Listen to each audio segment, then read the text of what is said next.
नमस्कार। आइए सुनते हैं पुरुषोत्तम मास महात्म्य अध्याय 14। श्री नारायण बोले, राजा इसी प्रकार चिंताग्रस्त रहता था कि एक समय वाल्मीकि ऋषि उसके यहाँ आए। राजा ने जल्दी से उठकर भक्ति सहित उनके चरणों में नमस्कार किया। तब वाल्मीकि ऋषि राजा को शांत देखकर कहने लगे, हे राजन, तेरे मन में जो कुछ भी चिंता है वह तो बिना संकोच मुझे बताओ। क्या बात है? दृढ़ धनवा ने कहा, महाराज, आपके चरणों की कृपा से सब सुख है, परंतु हे देव, एक बड़ा भारी संदेह मेरे मन में है। सो उस वन के तोते के मुख से लगे हुए शूल को आप दूर कीजिए। वाल्मीकि ऋषि राजा के यह वचन सुनकर बोले, हे राजन, पूर्व जन्म में तुम द्रविड़ देश में ब्राह्मण की ताम्रवन के किनारे उत्पन्न हुए थे।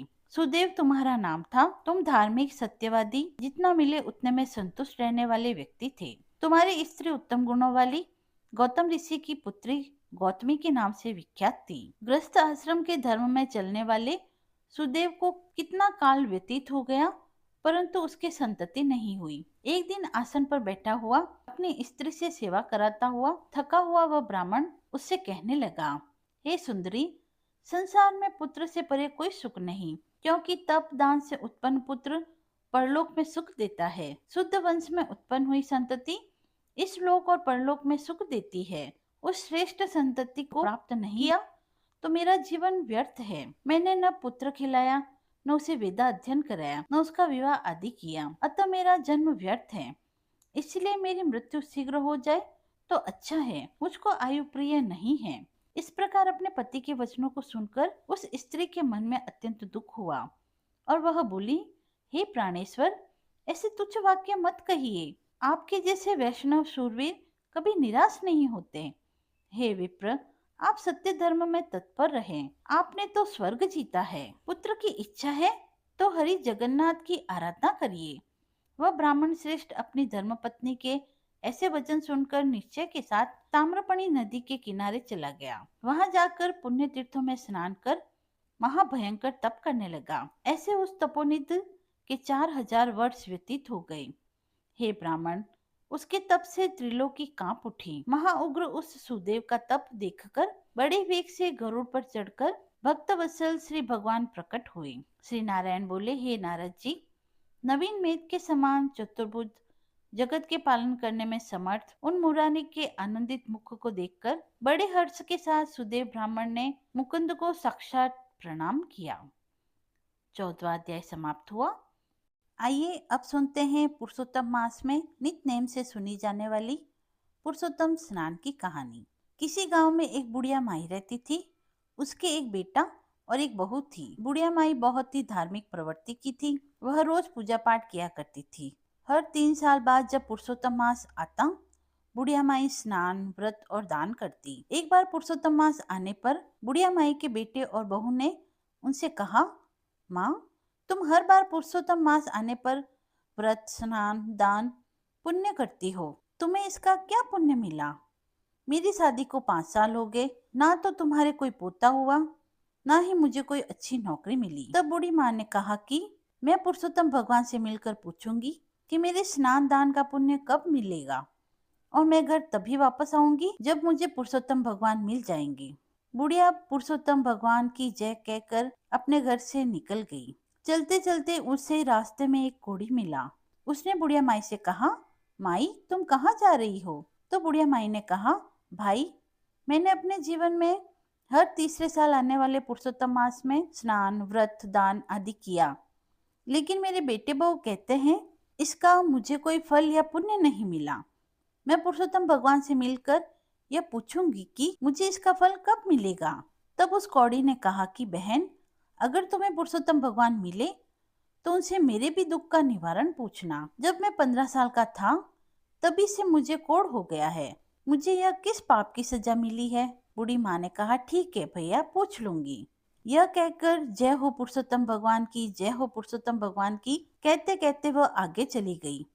आगे चलते चलते रास्ते में उसे कुम्हार पति पत्नी मिले। उन्होंने पूछा, बूढ़ी माई, आप कहाँ जा रही हो? तो बूढ़ी माई ने सारी बातें उन्हें भी बता दी। वो बोले, माई, क्या तुम हमारे दुख के निवारण के बारे में भी पुरुषोत्तम भगवान से पूछोगी? हमारी जीविका का साधन बस यह मटके बनाना ही है, लेकिन 3-4 साल से हमारे चाक पर टूटे फूटे मटके ही बन रहे हैं।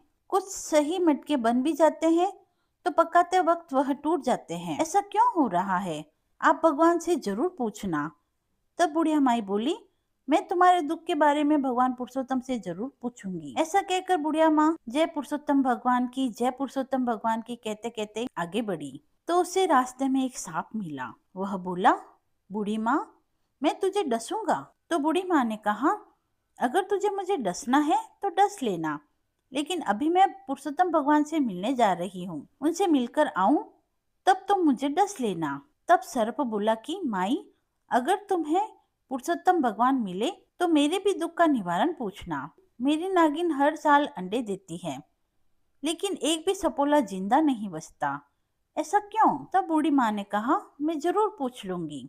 फिर बुढ़िया माई जय हो पुरुषोत्तम भगवान की, जय हो पुरुषोत्तम भगवान की कहते कहते आगे चलने लगी। एक पेड़ के नीचे एक साधु महात्मा बैठे थे। उन्होंने पूछा, बूढ़ी माई, तुम कहाँ से आई हो और कहाँ जा रही हो? तो बूढ़ी माँ ने उन्हें अपने बेटे बहू के द्वारा दिए गए ताने के बारे में सारी बात बतलाई। तब साधु महात्मा ने कहा कि क्या भगवान ऐसे ही मिल जाते हैं? और अगर मिल भी गए तो तुम उन्हें पहचानोगी कैसे? तब बूढ़ी माई बोली, मैं उन्हें पहचान लूंगी। फिर बूढ़ी माई ने उन्हें प्रणाम किया और कहने लगी, जय हो पुरुषोत्तम भगवान की। फिर साधु महात्मा बने पुरुषोत्तम भगवान ने बूढ़ी माई को दर्शन दिए और कहा, तुम्हें क्या चाहिए? तब बूढ़ी माँ ने कहा, भगवान, मुझे आपके दर्शन हो गए, मुझे और कुछ भी नहीं चाहिए। तब पुरुषोत्तम भगवान ने कहा, तुम्हारा कल्याण हो। फिर बूढ़ी माँ रास्ते में मिले दुखियारों का एक एक करके निवारण पूछने लगी। सबसे पहले बूढ़ी माँ ने कोढ़ से पीड़ित व्यक्ति के बारे में पूछा तो भगवान ने कहा, वह अपने पिछले जन्म के कर्मों का फल भोग रहा है। पिछले जन्म में वह एक राजा था और वह अपने राज्य के लोगों को बिना अपराध के दंड देता था। उसे उन लोगों की हाय लगी है। तुम मेरे चरण की धूल ले जाओ और उसके कोढ़ पर लगा देना, वह ठीक हो जाएगा। फिर बूढ़ी माई ने कुम्हार के दुख का कारण पूछा। तब भगवान ने कहा कि एक बार बूढ़े माता पिता अपने लड़की के विवाह के लिए कलश लेने आए थे। वह बहुत गरीब थे, उनके पास पैसा नहीं था। पैसा न होने के कारण उन्होंने उन माता पिता को कलश नहीं दिया। उस कुम्हार को उन बूढ़े माता पिता की हाय लगी है। अगर कुम्हार 100 मटके बनाकर किसी प्याऊ में दान दे दे तो उसका दुख दूर हो जाएगा। फिर बूढ़ी माँ ने नाग नागिन के बारे में पूछा तो भगवान ने कहा कि नागिन ने एक बार गर्भवती स्त्री को डस लिया था, जिससे वह स्त्री अपने बच्चे के साथ ही मर गई। इन्हें उन गर्भवती स्त्री की हाय लगी है। अगर यह नाग नागिन किसी गरीब को अपनी अमृतमणि दे दे तो उन्हें संतान की प्राप्ति हो जाएगी। फिर बूढ़ी माई ने भगवान को प्रणाम किया तो भगवान पुरुषोत्तम अंतर्ध्यान हो गए। फिर बूढ़ी माँ ने भगवान के चरणों की धूल ली और वहां से चल दी। सबसे पहले वह सांप को मिली। सांप से पूछा, क्या हुआ माई, भगवान के दर्शन हुए? तब बूढ़ी माँ ने कहा, हाँ हुए। तो सांप ने कहा कि तुमने मेरे दुख का निवारण पूछा? तो बूढ़ी माँ ने सारी बात सांप को बता दी और वह बोला, माई, मैं कोई गरीब व्यक्ति कहाँ से लाऊं? मेरे पास डर के मारे कोई आता ही नहीं। यह अमृतमणि तुम ही ले जाओ। सांप ने वह अमृतमणि उस बूढ़ी माई को दे दी। मणि लेकर बूढ़ी माई अपने घर की ओर चल दी तो आगे उसे कुम्हार पति पत्नी मिले और उन्होंने पूछा, क्या तुम्हें भगवान के दर्शन हुए और तुमने हमारे दुख का निवारण पूछा? तो बूढ़ी माई ने सारी बात उन्हें बता दी। तब कुम्हार दंपति ने कहा, हम आज ही 100 मटके एक प्याऊ में दान कर देंगे। अब वह आगे चली, उसे वही कोड़ी मिला तो उसने पूछा, क्या हुआ बहन, तुम्हें भगवान ने दर्शन दिए? तुमने मेरे दुख का निवारण पूछा? तब बूढ़ी माँ ने कहा, हाँ, मुझे भगवान ने दर्शन दिए। मैंने तुम्हारे दुख का निवारण भी उनसे पूछ लिया। फिर बूढ़ी माई ने कोड़ी को सारी बात बता दी और कहा, यह तुम्हारे पूर्व जन्म के कर्मों का फल है जो तुम भोग रहे हो।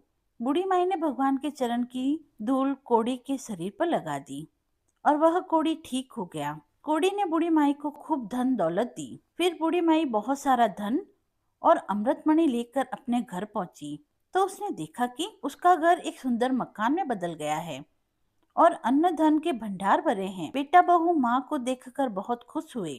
बेटे ने कहा, माँ, मुझे बहुत अच्छी नौकरी मिल गई है और तुम्हारी बहू भी पुरुषोत्तम भगवान की कृपा से गर्भवती है। बेटे बहू ने भगवान के चरणों की धूल को अपने माथे से लगाया और सबने पुरुषोत्तम भगवान की जय हो के जयकारे लगाए। कथा समाप्त हुई।